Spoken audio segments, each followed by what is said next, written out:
don't take shit. I got no love for the fakeness. If you wanna play tough, I wanna hate this. I wanna show up.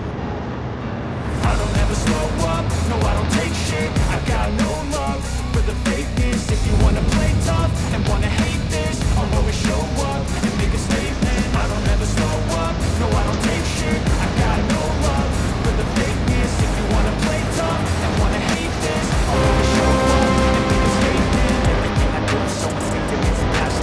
Every word I move is so descriptive like an adjective. I got a pen, red out, can't speak to that. Me, I'm negative, you should be getting after it. I got facts over tracks, this and that, spitting slow.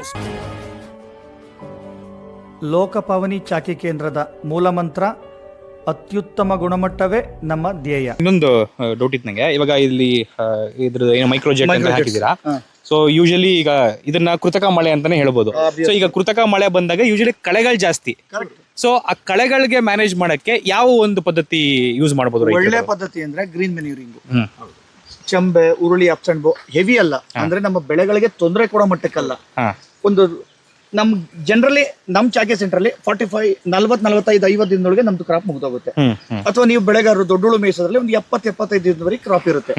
ಆ ಸಮಯದಲ್ಲಿ ಏನ್ ಮಾಡ್ಬೇಕು ಅಂದ್ರೆ 30 to 40 days ಅಲ್ಲಿ ಏನ್ ಬರುತ್ತೆ ಅಷ್ಟನ್ನೇ mulch ಮಾಡೋದು, ಅಥವಾ ಬ್ರಷ್ ಕಟ್ಟಲ್ಲಿ ಹೊಡಿಬಹುದು, whatever it may be, mulch ಮಾಡೋದು. ಅದರಿಂದ ನಮ್ಮ ನೀರನ್ನ ಸಮರ್ಪಕವಾಗಿ ಬಳಸ್ದಂಗಾಗತ್ತೆ, ನಾವು ಗ್ರೀನ್ ಮೆನ್ಯೂರಿಂಗ್ ಮಾಡ್ದಂಗಾಗತ್ತೆ. ಗ್ರೀನ್ ಮೆನ್ಯೂರ್ ಮಾಡಿದಾಗ ಒಂದು ಲಾಭ ಏನು ಅಂದ್ರೆ ಈ ಕಳೆಗಳು ಬೆಳೆ ಮೇಲೆ ಎರಗಲ್ಲ, ಅವಕ್ಕೆ ಬೇರೆನೋ ಒಂದು ಅಲ್ಟರ್ನೇಟಿವ್ ಫುಡ್ ಸಿಗುತ್ತೆ. ಒಂದು. ಎರಡನೇದು, ಈ ಪೋಷಕಾಂಶಗಳನ್ನ ನಾವು ಮನುಷ್ಯ ಸೃಷ್ಟಿ ಮಾಡಕ್ಕಾಗಲ್ಲ, ಪ್ರಕೃತಿಗೆ ಸೃಷ್ಟಿ ಮಾಡೋ ಶಕ್ತಿ ಇದೆ. ತುಂಬಾ ಚೆನ್ನಾಗಿ ಸರ್ಕ್ಯುಲೇಟ್ ಆಗುತ್ತೆ ಪೋಷಕಾಂಶಗಳು. ಮತ್ತೆ ಎಲ್ಲದಕ್ಕಿಂತ ಮುಖ್ಯವಾಗಿ ನನ್ಗೆ ಅನ್ಸೋದು 20 ದಿವಸಕ್ಕೆ ಎಲ್ಲಿ ಬರುತ್ತೆ ಸಂಬಳ? ಹೌದು, ಎಲ್ಲಿ ಬರುತ್ತೆ ಸಂಬಳ? ಎಲ್ಲೂ ಬರಲ್ಲ. ಅದರಿಂದ ರೇಷ್ಮೆನ ನಾವು ಹಿಡ್ಕೊಂಡಿದೀವಿ, ಬೇರೆ ಕ್ರಾಪ್ ಮಾಡಬಾರ್ದು ಅಂತಲ್ಲ. ಹೌದು. ಈಗ ಒಬ್ಬೊಬ್ಬರಿಗೆ ಒಂದೊಂದು ಅಡಕೆ ಬಗ್ಗೆ ಕೆಲವರಿಗೆ ಅಭಿಮಾನ ಇರುತ್ತೆ, ಶ್ರೀಮಂತರು ಆಗಿರುತ್ತೆ. ಬೇರೆ ಬೇರೆ ತೋಟಗಾರಿಕೆ ಬೆಳೆಗಳಿದೆ, ಸಾಕಷ್ಟಿದೆ. ಆಮೇಲೆ ಎಲ್ಲರೂ ರೇಷ್ಮೆ ಮಾಡ್ಲಿಕ್ಕೆ ಆಗೋದಿಲ್ಲ. ಬಟ್ ಈಗೇನ್ ರೇಷ್ಮೆ ಮಾಡ್ತಾ ಇದ್ರೆ ಒಂದು 85-90 ಲಕ್ಷ ಜನ ರೈತರು ಕರ್ನಾಟಕದಲ್ಲಿ, ಅವರು ರೇಷ್ಮೆಯಿಂದನೇ ಸಮರ್ಥವಾಗಿ ಸಮೃದ್ಧವಾಗಿ ಬದುಕನ್ನ ಗಟ್ಟಿ ಮಾಡ್ಕೋಬಹುದು ಅನ್ನೋದು ನನ್ನ ಭಾವನೆ. ಹೌದು, ಖಂಡಿತ. ಯಾಕಂದ್ರೆ ಈಗ ಯೂಶಲಿ ಬಿಸ್ನೆಸ್ ಅಲ್ಲಿ ಏನಾಗುತ್ತೆ ಅಂತಂದ್ರೆ ಒಂದು ಇದು ಹೇಳ್ತಾರೆ ಕ್ಯಾಶ್ ಬರ್ನಿಂಗ್ ಮಾಡೆಲ್ ಅಂತ. ಈ ಕ್ಯಾಶ್ ಬರ್ನಿಂಗ್ ಮಾಡೆಲ್ ಎಲ್ಲ ಯಾವತ್ತೂ ಹೆಂಗೆ ಅಂತಂದ್ರೆ ನಿಮ್ಗೆ ಇಯರ್ಲಿ, ಇವಾಗ ನೀವು ಯಾವತ್ತು ಹಾಕ್ತಿರ್ತೀರಾ, ಬರ್ನ್ ಮಾಡ್ತಾ ಇರ್ತೀರಾ ಕ್ಯಾಶ್ನ, ಇಯರ್ಲಿ ನಿಮ್ಗೆ ರಿಟರ್ನ್ ಶುರು ಆಗುತ್ತೆ. ಇದು ಹಂಗಲ್ಲ, ಇದು ಕ್ಯಾಶ್ ಫ್ಲೋ ಸಿಸ್ಟಮ್ ಇದು. ಸೊ ಯಾವಾಗ್ಲೂ ಕ್ಯಾಶ್ ಇನ್ ಅಂಡ್ ಫ್ಲೋ ಆಗ್ತಾನೆ ಇರುತ್ತೆ.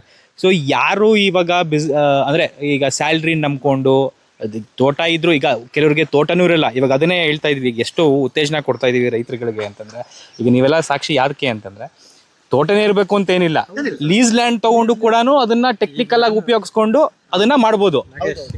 ಅದನ್ನೇ ಇರಬೇಕು ನಮ್ ತೋಟ ಇಲ್ಲ. ಈಗ ಕೆಲವ್ರಿಗೆ ಎಷ್ಟೋ ಜನಕ್ಕೆ ನಾವು ಪ್ರಶ್ನೆ ಮಾಡಿದೀವಿ, ಯಾಕಪ್ಪ ಬಂದ್ ಮಾಡಿ, ಇಲ್ಲಿ ನಮ್ಗೆಲ್ಲಿ ತೋಟ ಇದ್ರೆ, ನಮ್ಗಿರೋದು 5 ಕುಂಟೆ ಅಂತಾರೆ, 10 ಕುಂಟೆ ಅಂತಾರೆ. ಅದ್ರಲ್ಲೂ ನೀವು ಇಟ್ಕೊಂಡು ಕೂಡ ಪ್ಲಸ್ ಜೊತೆಗೆ ಲೀಸ್ ಲ್ಯಾಂಡು, ಈಗ ಪಾಪ ಪುಣ್ಯಾದ್ರು ಲ್ಯಾಂಡ್ ಲಾರ್ಡ್ಸ್ ಇದ್ದಾರೆ, ಹೌದು, ಅವ್ರ ಹತ್ರ ಹೋಗಿ ಮಾತಾಡೋಣ, ನಮ್ಗೆ ಲ್ಯಾಂಡ್ ಕೊಡ್ರಪ್ಪ, ನಾವು ವ್ಯವಸಾಯ ಮಾಡ್ತೀವಲ್ಲ, ರೇಷ್ಮೆಗೆ ಸ್ವಲ್ಪ ಒಂದು 7-8 ವರ್ಷ ಮಿನಿಮಮ್ ತಗೋಬೇಕು. ಯಾಕೆಂದ್ರೆ ಇದು ಲಾಂಗ್ ಟರ್ಮ್ ಪೆರಿನಿಯಲ್ ಕ್ರಾಪ್ ಇದು.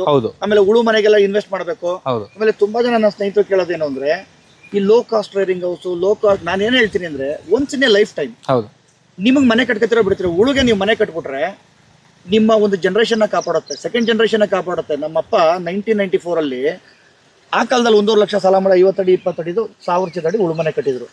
ಇವತ್ತು ನಾವು ಅದೆಲ್ಲ ಅನ್ನ ತಿಂತಾ ಇದೀವಿ. ಆ ಒಂದು ಸಣ್ಣ 1000 ಚದರ ಉಳುಮನೆಯಿಂದ ಹೆಚ್ಚು ಕಮ್ಮಿ ನಮ್ಮ ಚಾಕಿ ಸೆಂಟರ್ಗೆ ಒಂದು 60-70 ಸಾವಿರ ಚದರ ಅಡಿ ಉಳುಮನೆ ಕಟ್ಟಿದೀವಿ. ವಾಸಕ್ಕೆ ನನಗೆ ಮನೆ ಕಟ್ಟಿದೀವಿ, ನಮ್ಮ ಬ್ರದರ್ಸ್ಗೆ ಈ ತರ ಲಕ್ಷಾಂತರ ಚದರ ಮನೆಗಳು ಕಟ್ಟಿದೀವಿ ಬರೀ ಒಂದು ಉಳುಮನೆಯಿಂದ. ಆಮೇಲೆ ಈ ವೀರನಿಗೆ ಒಂದು ಹುಲ್ಕಡ್ಡಿನೂ ಒಂದು ಆಯುಧನೇ. ನನಗೆ ಇದು ಬೇಡ ಅಂದ್ರೆ ಅವ್ರಿಗೇನು ಆಯುಧ ಇಲ್ಲ. ಆಮೇಲೆ ನಿಮಗೆ ಮನಸ್ಸು ಏನು ಹೇಳುತ್ತೆ ಅದನ್ನ ಮಾಡಿ, ಇದೇ ಅಂತ ಅಲ್ಲ. ನಮ್ಮೂರವರೇ, ನಮ್ಮ ಅಕ್ಕಪಕ್ಕದ ಊರವರೇನೆ 15-20 ಸಾವಿರಕ್ಕೆ ನಾನು ಬೆಂಗಳೂರಲ್ಲಿ ಕೆಲಸ ಮಾಡೋದು ನಾನು ನೋಡಿದ್ದೀನಿ. ಹೆಂಗ್ ಜೀವನ ಮಾಡೋಕ್ಕಾಗತ್ತೆ ಅಲ್ಲಿ? ಊರಲ್ಲಿ 20 ಸಾವಿರ ಸಂಪಾದನೆ ಮಾಡೋದು ನೆಮ್ಮದಿಯಾಗಿ ಜೀವನ ಮಾಡ್ಬೋದು, ಸೊಗಸಾಗಿ ಜೀವನ ಮಾಡ್ಬೋದು. ಆಮೇಲೆ ಒಂದು ತಮಾಷೆ ವಿಷಯ ಏನು ಅಂತಂದ್ರೆ, ಜನಕ್ಕೆ ಇವತ್ತು ಹೆಂಗೆ ಅಂದ್ರೆ ಕ್ಯಾಚಿ ವರ್ಡ್ಸ್ ಅಂತ ಹೇಳ್ತಾರೆ. ಅಂದ್ರೆ ನೀವು ಜನಕ್ಕೆ, ಈಗ ನಾನು ಅದನ್ನ ಟೆಸ್ಟ್ ಮಾಡಿದ್ದೆ, ಜನಕ್ಕೆ ನೀವು ರೇಷ್ಮೆ ಬೆಳೀತಾ ಇದೀನಿ ದೊಡ್ಡ ಮಟ್ಟದಲ್ಲಿ ಏನು ಹೌದಾ ಅಂತಾರೆ. ನಾನು ಹ್ಯೂಜ್ ಸ್ಕೇಲಲ್ಲಿ ಸಿಲ್ಕ್ ವಾಮ್ ರೇರಿಂಗ್ ಮಾಡ್ತಾ ಇದೀನಿ ಅಂತ ಹೇಳಿ, ಹೌದಾ ಏನದು ಬಿಸ್ನೆಸ್ ಏನು ಅಂತ ಹೇಳ್ತಾರೆ. ಅಂದ್ರೆ ಜನಕ್ಕೆ ಕ್ಯಾಚಿ ವರ್ಡ್ ಇವತ್ತು. ಬಿಸ್ನೆಸ್ ತರ ನೋಡ್ತಾ ಇಲ್ಲ ಜನ ಇವತ್ತು. ಅದಕ್ಕೆ ನಾವು ಹೆಂಗೆ ನಾವು ಹೇಳ್ತೀವಿ ಅವ್ರಿಗೆ ಜನಕ್ಕೆ ಆ ಕ್ಯಾಚಿ ವರ್ಡ್ ಹೇಳಿದ್ರೆ ಜನ ಏನೋ ದೊಡ್ಡ ಮಾಡ್ತಿದ್ದಾರೆ ಅನ್ಕೊಂಡ್ಬಿಡ್ತಾರೆ. ನೀವು ಅದೇ ಅಚ್ಚ ಕನ್ನಡದಲ್ಲಿ ರೇಷ್ಮೆ ತೋಟ ಮಾಡ್ತಾ ಇದೀನಿ ಅಂದ್ರೆ ಜನ ಹೌದಾ ರೇಷ್ಮೆ ತೋಟ, ಸರಿ ಫಾರ್ಮರ್ ಅನ್ಬಾರ್ದು, ಸರಿ ಎಂಟ್ರಪ್ರನರ್ ಆಗ್ಬೇಕು. ಇವಾಗ ಹಂಗೆ ಆ ಥರ ಅದನ್ನೇ ಯಾಕೆ ಈ ವಿಷಯ ಹೇಳ್ತಾ ಇದ್ದೀನಿ ಅಂತಂದ್ರೆ, ನಾನು ಈಗ ನಾನು ಸುಮ್ಮನೆ ರೇಷ್ಮೆ ತೋಟ ಮಾಡಿ ಬೆಳೆಯೋದಲ್ಲ, ನಾನು ಹೆಂಗೆ ಪ್ರೊಜೆಕ್ಟ್ ಮಾಡ್ಕೋತೀನಿ, ಒಂದು 10 ಜನ ರೈತರನ್ನ ಹೆಂಗೆ ನಾನು ಉತ್ತೇಜನ ಮಾಡ್ತೀನಿ ಅನ್ನೋದು ತುಂಬ ಇಂಪಾರ್ಟೆಂಟ್. ನಾನು ಬೆಳೆದೆ ಮಾಡಿದೆ. ಸೊ ಮಾರ್ಕೆಟಲ್ಲಿ ನಂತರ ಇನ್ನೂ 4 ಜನ ಫಾಲೋ ಮಾಡಬೇಕು, 4 ಜನ ಏಯ್ ನೋಡಪ್ಪ ಏನು ಗುರು ನೋಡಿ ಕಾರ್ಪೊರೇಟ್. ಇವಾಗ ಈ ಸಿಸ್ಟಮ್ ಎಲ್ಲ ಏನು ಬಂದಿದೆ ಇವತ್ತು, ಮುಂಚೆ ಇರಲಿಲ್ಲ. ಮುಂಚೆ ನೀರು ಕಟ್ಟಬೇಕಾಗಿತ್ತು ಹೋಗಿ ಅವರು, ಅದನ್ನು ಆ ಪದ್ಧತಿನ ಇವತ್ತು ಯಾರೂ ಒಪ್ಪಲ್ಲ. ಸೊ ಈ ಥರ ಎಷ್ಟೊಂದು ಟೆಕ್ನಾಲಜಿಗಳು ಬಂದಾಗ ನೋಡಿದವ್ರಿಗೂ ಏನು ಅನ್ಸುತ್ತೆ ಅಂದರೆ ಒಂಥರ ಏನೋ ಒಂದು ಕಾರ್ಪೊರೇಟ್ ಸಿಸ್ಟಮ್ ನಡೀತಾ ಇದೆ ಇಲ್ಲಿ. ಬೇರೆ ಯಾರ್ದು ಎಕ್ಸಾಂಪಲ್ ಬೇಡ, ನಾನೇ ಒಂದು 95-96 ದಶಕದಲ್ಲಿ ಊರಲ್ಲಿದ್ದಾಗ ಸಿಂಗಲ್ ಫ್ಯೂಸ್ ಕರೆಂಟ್ ಬರೋದು, ಮೋಟ್ರ್ಗಳು ನೀರು ಎತ್ತುತ್ತಾರಲ್ಲ, ಅರ್ಧ ಇಂಚ್ ಮುಕ್ಕಾಲು ಇಂಚ್ ನೀರನ್ನ ಆಯಿಸೋದು, ಈ ಪಟದಿಂದ ಆ ಪಟಕ್ಕೆ ಹೋಗೋಷ್ಟು ಕರೆಂಟ್ ಹೊಟ್ಟೋಗೋದು, ಡ್ರಿಪ್ಪು ಅವೆಲ್ಲ ನಮಗೆ ಗೊತ್ತೇ ಇಲ್ಲ. ಇದೆ ನಮಗೆ ಅಫೋರ್ಡಬಿಲಿಟಿ ಇಲ್ಲ, ನಾಲೆಡ್ಜ್ ಇಲ್ಲ, ಹೇಳೋರಿಲ್ಲ, ಮಾಡೋರಿಲ್ಲ. ಇವತ್ತು ಅದೃಷ್ಟ ಏನು ಗೊತ್ತಾ, ಇವತ್ತಿನ ತಲೆಮಾರಿನ ಈ ಯುವಕರದಲ್ಲ ಇವತ್ತು ಅದೃಷ್ಟ ಏನು ಗೊತ್ತಾ, ನಿಮ್ಮಂತ ಯುವಕರದ ಅದೃಷ್ಟ ಏನು ಗೊತ್ತಾ, ಟೆಕ್ನಾಲಜಿ.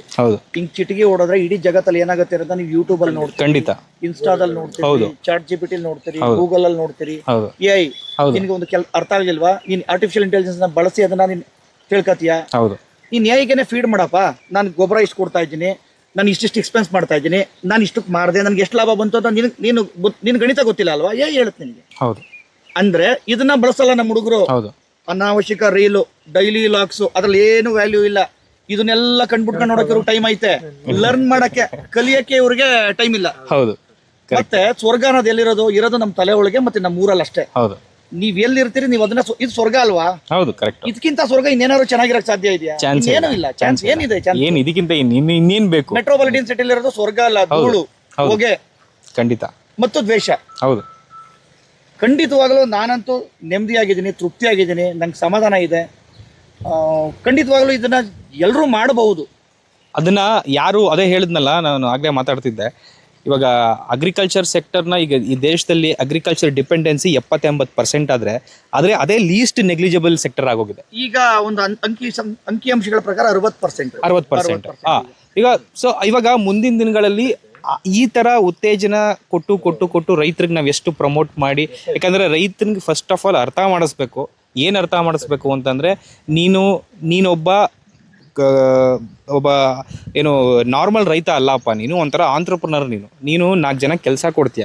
ಇವಾಗ ಎಷ್ಟೇ ಅವ್ರ ಮನೇಲಿ ದುಡಿದ್ರು ಕೂಡ ಅವ್ರು ಎಕ್ಸ್ಟ್ರಾ ಎಂಪ್ಲಾಯ್ಮೆಂಟ್ ಕ್ರಿಯೇಟ್ ಮಾಡ್ತಿದಾರೆ, ಅದು ಯಾರಿಗೂ ಕಣ್ಣು ಕಾಣ್ತಿಲ್ಲ ಅಷ್ಟೇ. ನಾನು ಇನ್ನೊಂದು ಹೇಳ್ತೀನಿ ನಿಮಗೆ ಅಣ್ಣ, ಒಂದು ಈ ನಮ್ಮ ತುರುವೇಕೆರೆ ಹತ್ರ ಕಳ್ಳನ್ಕೆರೆ ಅಂತ ಒಂದು ಊರಿದೆ. ಕಳ್ಳನ್ಕೆರೆ ಶಿವಾನಂದ ಅಣ್ಣ ಎಲ್ಲ ನಮ್ಮ ಆತ್ಮೀಯರಲ್ವಾ, ಅವ್ರ ಊರಲ್ಲಿ ಒಂದು ಮಾಡೆಲ್ ಇದೆ. ಆ ಊರಲ್ಲಿ ಕ್ರಾಪ್ನ ಒಂದೇ ಸಲ ತರ್ತಾರಲ್ಲ, ಒಂದೇ ಸಲ ಎಂಟೈರ್ ಊರು. ಒಂದ್ಸಲ ಊರು ಮಾರ್ಕೆಟ್ಗೆ ಹೋಗಿ ಬಂದ್ರೆ ಒಂದು 2.5-3 ಕೋಟಿ ದುಡ್ಡು ಬರುತ್ತೆ ಪ್ರತಿ ತಿಂಗಳು ಒಂದು ಊರಿಗೆ. ಅಂದ್ರೆ ಆ ಊರಲ್ಲಿ ಕೋಆಪರೇಷನ್ ಇದೆ. ಈಗ ನಮ್ ಕನಕಪುರದ ಯಾವ್ದಾದ್ರು ಒಂದು ಗ್ರಾಮಕ್ಕೆ ಹೋದ್ರೆ, ಉದಾಹರಣೆಗೆ ಒಂದು ರೇಷ್ಮೆ ಬೆಳೆಯೋ ದೊಡ್ಡ ಗ್ರಾಮದ ಹೆಸರಣ್ಣ ಕನಕಪುರದಲ್ಲಿ ತಾವರೆಕೆಟ್ಟೆ, ಎಷ್ಟು ರೈತರು ಇರ್ಬೋದು ಅಂದಾಜು? ಒಂದು ಭಾರಿ ದೊಡ್ಡ ರೇಷ್ಮೆ ಬೆಳೆಯೋ ಬೆಳೆಗಾರರು. ಆಯ್ತಾ, ನಮ್ ತಾವರೆಕೆಟ್ಟೆ ಗ್ರಾಮದಲ್ಲಿ ಸರಾಸರಿ ಒಂದು 75 ಮೂಟೆ ಮೀಸ್ಬೋದಾ, 100 ಮೂಟೆ ಮೀಸ್ಬೋದಾ? ಅಂದ್ರೆ 50 200 ಇದ್ದಾರೆ, 100 ಮೂಟೆ ಮೇಯಿಸ್ಬೋದು, 100 ಮೂಟೆ ಮೇಯಿಸ್ಬೋದು, 75 ಮೂಟೆ ಮೇಯಿಸ್ಬೋದು. ಆಯ್ತಾ, ಈ 75 ಈಗ 300 ಮೂಟೆ ರೈತರವರಲ್ಲ, ತಾವರೆಕಟ್ಟೆಗೆ ಹೋದ್ರೆ 1ನೇ ತಾರೀಕಿಂದ 30ನೇ ತಾರೀಕು ಗಂಟನೂ ಕ್ರಾಪ್ ಇರ್ತದೆ. ಇವತ್ತು ಚಾಕಿ ತಂದಿರೋದು 1ನೇ ಜ್ವರ, 2ನೇ ಜ್ವರ, ಒಂದು ಜ್ವರದಿಂದ ಎದ್ದಿರೋ 1 ದಿನ 2 ದಿನ ಗೂಡಣ್ಣ ಆಯ್ತಾ ಇರೋದು, ಹಣ್ಣಾಗ್ತಾ ಇರೋದು, ಪಕ್ಕದ ಮೇಲೆ ಚಾಕಿ. ಎಲ್ಲಿ ಸಕ್ಸಸ್ಫುಲ್ ಆಗಿ ಬೆಳೆಯಕ್ಕಾಗತ್ತಪ್ಪ? ಇನ್ಫೆಕ್ಷನ್, ಡಿಸ್ಇನ್ಫೆಕ್ಷನ್ ಕಾನ್ಸೆಪ್ಟೇ ಇಲ್ಲ. ಆಮೇಲೆ ಗೊಬ್ಬರಗಳು ಏನ್ ಹಾಕ್ಬೇಕು ಅಂತ ಗೊತ್ತಿಲ್ಲ, ಎಷ್ಟಾಗುತ್ತೆ ಅಷ್ಟು ಯೂರಿಯಾ. ನಾನು ಈ ರೈತರು ಅಂತಲ್ಲ, ನಾನು ಜನರಲ್ ಮಾತಾಡ್ತಾ ಇದ್ದೀನಿ. ಆಗ ಏನಾಗುತ್ತೆ, ಕಳ್ಳನ್ಕೆರೆಯ ನಮ್ಮ ರೈತರು ಜೀವನ ಮಟ್ಟ 100 ಅಲ್ಲಿದ್ರೆ ಇಲ್ಲಿಯ ಜೀವನ ಮಟ್ಟದ ಲಾಭ 10-15 ಇರುತ್ತೆ. ಯಾಕೆ ಅಂದ್ರೆ ಅಣ್ಣ, ಅವ್ರು ಆನ್ ಅಂಡ್ ಅವರೇಜ್ 200-250 ಮೇಯಿಸ್ತಾರೆ. ಆಮೇಲೆ ಇವ್ರ ಹತ್ರ ಜಮೀನ್, ಅದು ಕ್ವಾಂಟಿಟಿ ವಿಚಾರ ಅಲ್ಲ, ಕ್ವಾಲಿಟಿ ವಿಚಾರ. ಆಮೇಲೆ ಡಿಸ್ಇನ್ಫೆಕ್ಷನ್ ಇಡೀ ಕಳ್ಳನ್ಕೆರೆ ಒಂದೇ ಸಲ ಆಗುತ್ತೆ. ನಿಜಕ್ಕೂ ಕಳ್ಳನ್ಕೆರೆ ಗ್ರಾಮದ ಮಾದರಿ ಇಡೀ ದೇಶಕ್ಕೆ ಒಂದು ಮಾದರಿ. ಚೈನಾ ಸಕ್ಸಸ್ ಇರೋದು ಅಲ್ಲೇನೆ. ಎಂಟೈರ್ ಪ್ರಾವಿನ್ಸ್ ಅಂದ್ರೆ ಒಂದು ಡಿಸ್ಟಿಕ್ಗೆ ಒಂದೇ ಸಲ ಬ್ರಷಿಂಗ್ ಆಗುತ್ತೆ. ಇದು ನಮ್ದು ಉಷ್ಣವಲಯ, ಇಲ್ಲಿ 365 ದಿನ ಬ್ರಷ್ ಆಗುತ್ತೆ. ಚೈನಾದಲ್ಲಿ ಹಂಗಾಗಲ್ಲ. ಅಲ್ಲಿ ಏನಾಗುತ್ತೆ, ಇಡೀ ವರ್ಷಕ್ಕೆ 4 ಕ್ರಾಪ್ ಮಾಡ್ತಾರೆ, 4 ಕ್ರಾಪ್, ಆಮೇಲೆ ನಿಲ್ಲಿಸ್ಬಿಡ್ತಾರೆ.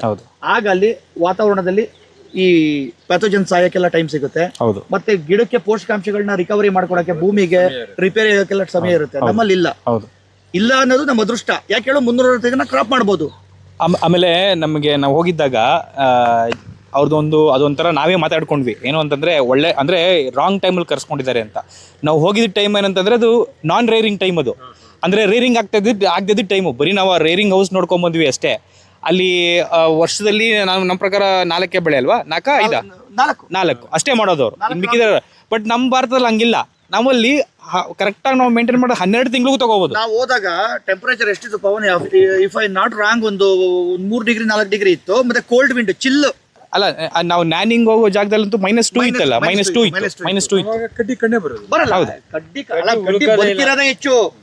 ಅವ್ರು ಏನ್ ಮಾಡ್ತಾರೆ ಅಂದ್ರೆ ಅದಕ್ಕೆ ಮಲ್ಚಿಂಗ್ ಮಾಡಿರ್ತಾರೆ. ಅದೇ ನಾವು ಪ್ಲಾಸ್ಟಿಕ್ ಮಲ್ಚಿಂಗ್ ಮಾಡಿದೇವಲ್ಲ, ಆತರ ಮಲ್ಚಿಂಗ್ ಮಾಡಿರೋ ಗೊತ್ತು ಮಲ್ಚಿಂಗ್ ಮಾಡಿರ್ತಾರೆ. ಅದು ಟೆಂಪರೇಚರ್ ಎಲ್ಲ ಬಂದಾಗ ನೀರು ಸಿಗಿರುತ್ತೆ.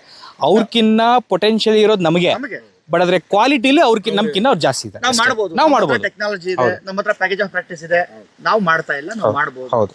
ಆಮೇಲೆ ಒಂದು ಕೋಆಪರೇಷನ್ ಇಲ್ಲ, ಕೋಆರ್ಡಿನೇಷನ್ ಇಲ್ಲ ಅಂದ್ರೆ ನಾವು ರೈತರು ಮುಂದೆ ಬರೋಕ್ಕಾಗಲ್ಲ. ಹೆಂಗೆ ಅಂದ್ರೆ ನಮ್ಮ ಮಂಡ್ಯ ಜಿಲ್ಲೆಗಳಲ್ಲಿ ಜಾಡೆ ಇರಲ್ಲ. ಜಾಡು ಅಂದ್ರೆ ರಸ್ತೆ ಗೊತ್ತಲ್ಲ, ಜಮೀನಿಗೆ ಹೋಗಕ್ಕೆ. ಇವನು ಉತ್ಕೊಂಡಿರ್ತಾನೆ, ಅವನಿಗೆ ಜಾಗ ಕೊಡಲ್ಲ, ಅವನು ಉತ್ಕೊಂಡಿರ್ತಾನೆ, ಇವನು ಜಾಗ ಕೊಡಲ್ಲ. ಪಾಪ ಕಬ್ನ ಮೊದಲೇ ಬೆಲೆಯಲ್ಲಿ ದುಡ್ಡು ಬರಲ್ಲ. ಕಬ್ನ ಅಲ್ಲಿಂದ ಇಲ್ಲಿಗಂಟ ತಲೆ ಮೇಲೆ ಓರಿಸೋದು.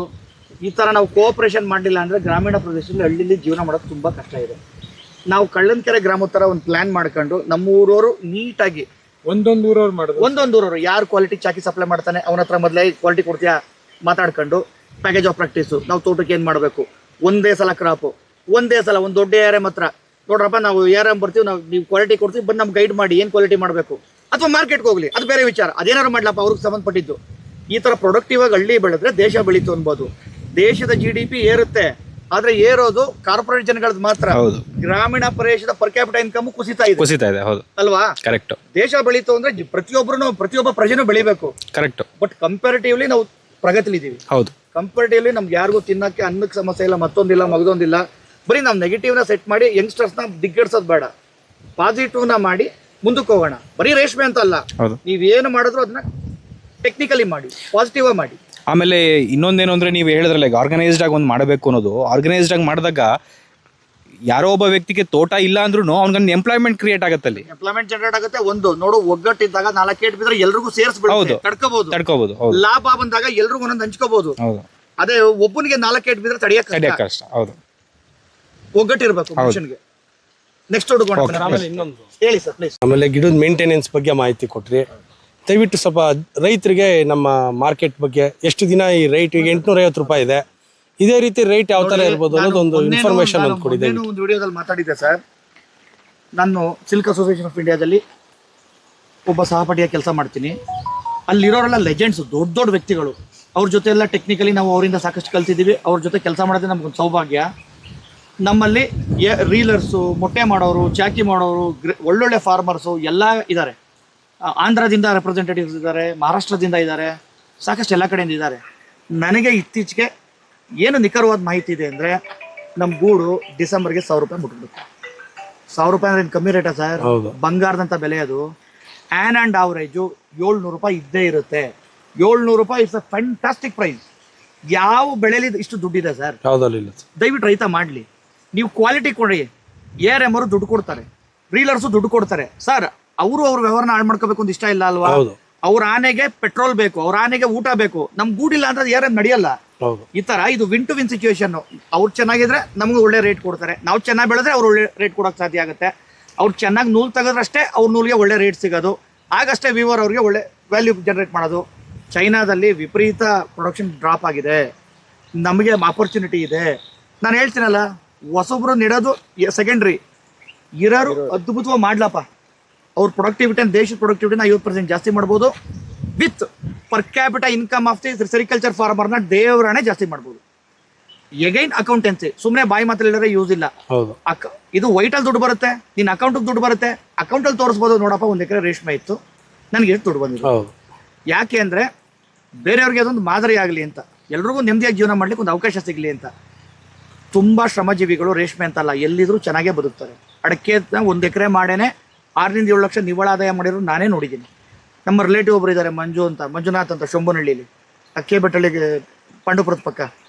20 ಗುಂಟೆ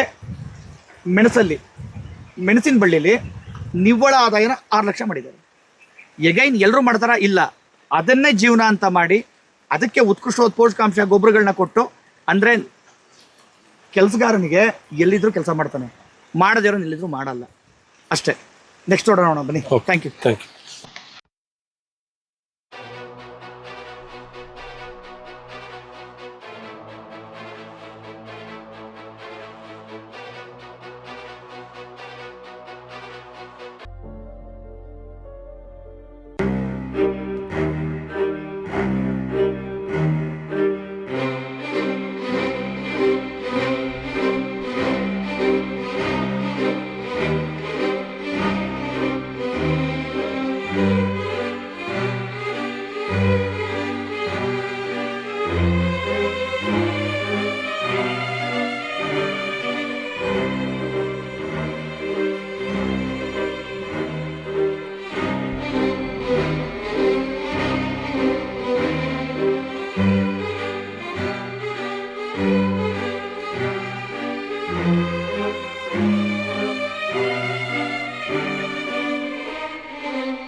ಲೋಕಪಾವನಿ ಚಾಕಿ ಕೇಂದ್ರದ ಮೂಲಮಂತ್ರ ಅತ್ಯುತ್ತಮ ಗುಣಮಟ್ಟವೇ ನಮ್ಮ ಧ್ಯೇಯ.